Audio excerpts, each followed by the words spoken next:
Nightingale. It's been a bit clunky, hasn't it, from the Dragons tonight? I'll say it again. I think they've got to stop going long and wide. It's just not working. They've got to play short and direct. That's the only thing that's going to put this Eels defence under pressure.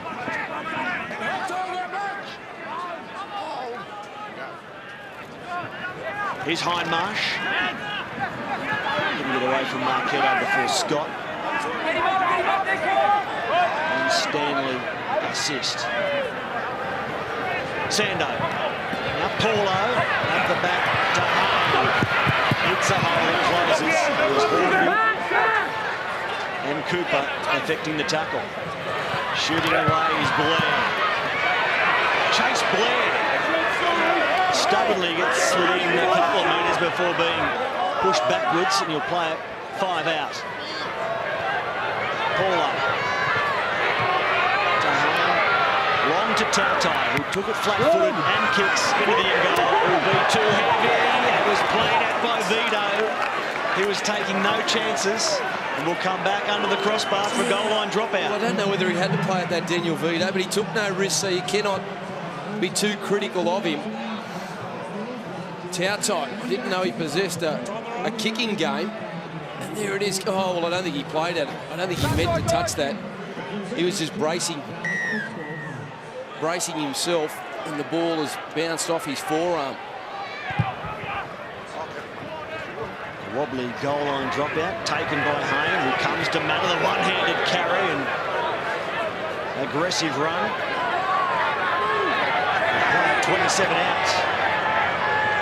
Trying to restore an 8-point lead through a converted try.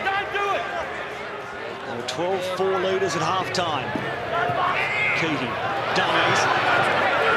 They threw a hole before being taken from behind by Rain and Young. Sando. Keating. Here's Hayne. Running around and around, looking, waiting, hoping something opens. It didn't. The defence just stood its ground and waited. Sando.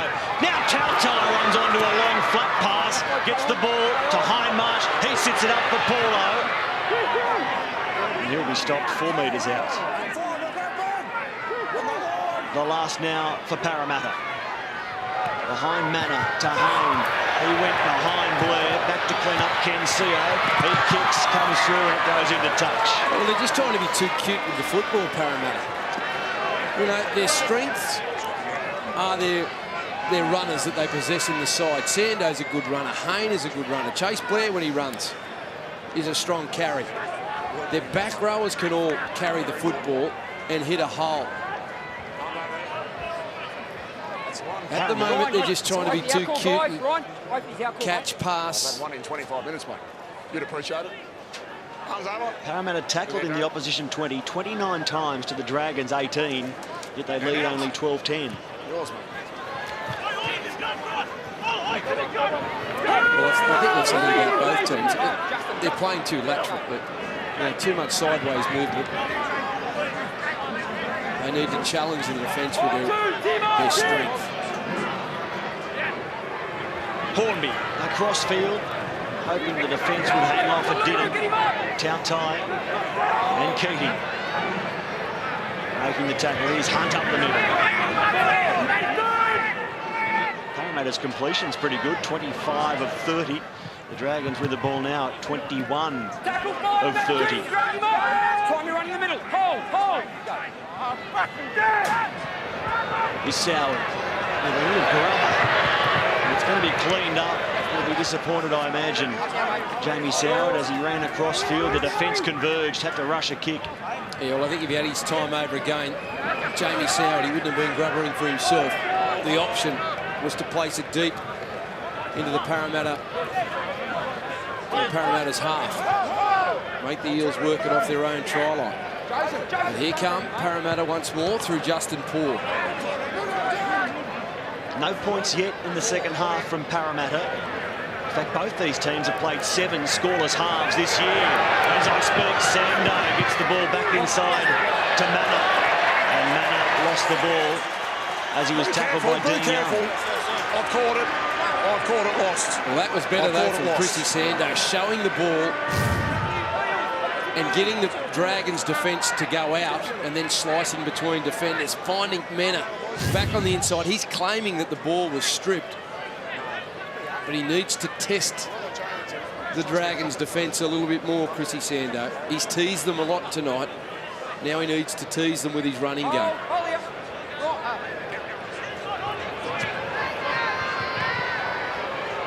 This is Nightingale. Parramatta, not with a lot of experience as being leaders this season. Only led twice at half-time. Won one of those games against Manly, obviously, their only win of the season so far. Is there another one coming here against the Dragons? Soward, long over the top of the defence to Vito, who gets away from there.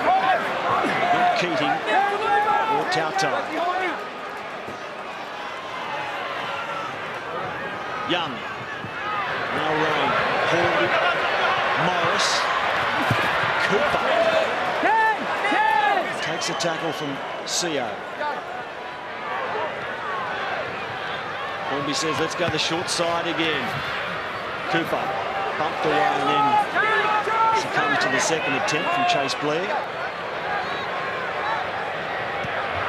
Soward will go to the air, looking for his chases in Stanley and Vito. The back was a bat forward, straight to Chris Sando. Well, that was good defence by Parramatta. Benny Hornby in that set tested their honesty a number of times on that right side of the field, but they keep producing the right play, both Chase and Sio.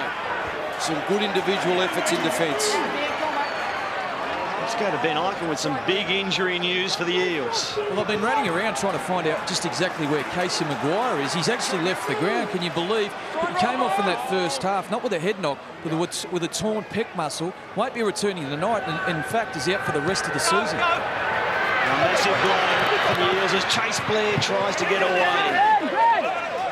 It's Casey Maguire.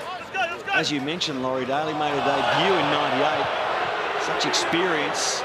The Eels can ill afford to lose that. Possibly for the season. Probably for the season. Hayne. Left to Sio. He kicks back in field, looking for Hayne. It's cleaned up, and Nightingale has it for the Dragons. That was great vision by Jared Hayne, playing down the short side. He didn't panic, he counted numbers. Kenny Sio just couldn't get the kick further in field. That's what he was looking to do. Parramatta were pushing up in support. Soward. This goes short. Stanley plays the ball now. Lattimore tries to give the Dragons some go forward.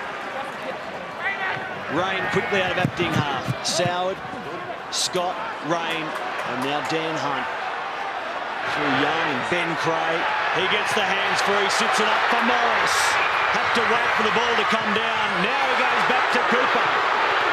Cooper looks for Nightingale. Nightingale angling towards the corner. Cooper comes across to assist. And now over in the corner is Hornby. How did they keep that ball alive, the Dragons? The cover kept coming and coming and coming. And in the end, Ben Hornby spat out with the ball in the in-goal area. Well, I don't know what happened there. I do not know what happened there. I don't know whether they've knocked it on. And the scramble defence of Parramatta has saved the day. But Nightingale, the one-arm offload, and I think Cooper knocks it forward. He passes it here, Jason Nightingale. He does a terrific job. And you would have to say that Matt Cooper has knocked it forward into the arms of Nightingale. And it rebounded backwards and Hornby's picked it up. And look who it was across to tackle Matt Cooper. Nathan Hindmarsh. Well, he's been everywhere tonight, Nathan Hindmarsh. He's desperate. You can see it there. Coming off. And does that touch? Does it touch Sio or does it touch Nightingale, the rebound? Because if it comes off Cooper and hits Nightingale. Nightingale is in front of Cooper. Although it may be an accidental offside, if it does. But yeah, there it is. It's off Cooper. It's off Cooper. Accidental touch. But this will be a no try. Great work from not only Nathan Hindmarsh, but look who else is there. The big front rower in Timmy Mena. The video referee, Rod Lawrence, says no try. Lock on. You've read it correctly, Laurie Daly. Off Matt Cooper. Forward. And Nathan Hindmarsh, I think, even checked his tackle to make sure that he didn't make contact with Cooper until the ball was in the possession of the Dragons centre. Well, how many times throughout his career have we seen Nathan Hindmarsh save a try for Parramatta? You know, we always talk about the try scorers, but saving tries is just as important. He has done it numerous times for Parramatta. And chalk up another one there. They hang on to this lead. 2 points to Parramatta. They haven't trailed tonight, the Eels. 6-0 leaders. Then it was 6-4, 12-4 at half-time. And here they are clinging to a 12-10 advantage. The kick from Sando off to the side of the boot, and a favourable roll over the sideline, 30 out from the Dragons line. Yeah, he won't mind that, Chris Sando. Gives his team an opportunity to walk to the scrum. The Dragons, they need to be urgent here. Parramatta are trying to slow it down. Parramatta, they've got to lift the tempo. Sorry, the Dragons need to lift the tempo. They're the ones chasing. And it just says to the opposition, hey, we're not going away. You've got good body language and you're prepared to continue to work hard and play an up-tempo game. You put the fear of God in the opposition. Morris tries to get back on the inside of some of the defenders and can't. Horro, the last man up. Lattimore.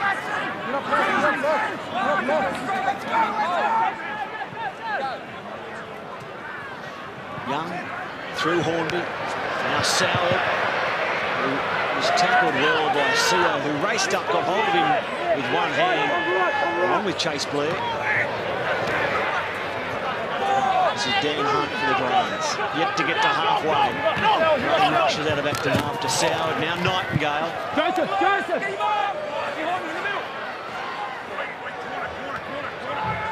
Soward will go to the air.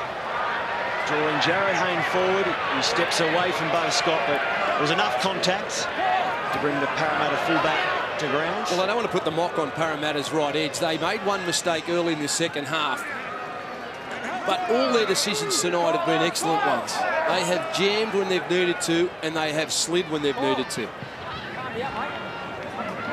The Dragons with 3 interchanges left to Parramatta's 2. Just over 14 to play. Tauto. We've seen Joseph Paulo into the 5/8 role in the absence of Casey Maguire, as Ben Eichen just told us, probably for the rest of the season with a torn pec. Big injury news for the Eels. Chase Blair takes the tackle. The last here for the visitors. And it's Hayne who kicks long, drives it long down the middle in what must be a deliberate tactic. Yeah, he meant that, Jared Hayne. He just wanted to get the ball away. They're trying to slow it down. And Parramatta, that's twice now they've found touch in their last 2 sets of 6. I hope they're just not playing to hang on here, because the Dragons aren't playing to hang on. They're playing to win. So they'll chance their arm a little bit more. Parramatta need to continue to chase points. That's their mentality. Not hang on. This is Bo Scott. Who's going to spark the Dragons? Will it be Morris or Soward? Merrin dummies. Can Nightingale conjure some more try-scoring brilliance? Plenty of options, but who can deliver? Cooper. Forced back. And now takes a tackle from Blair. Hornby. Soward goes high, looking for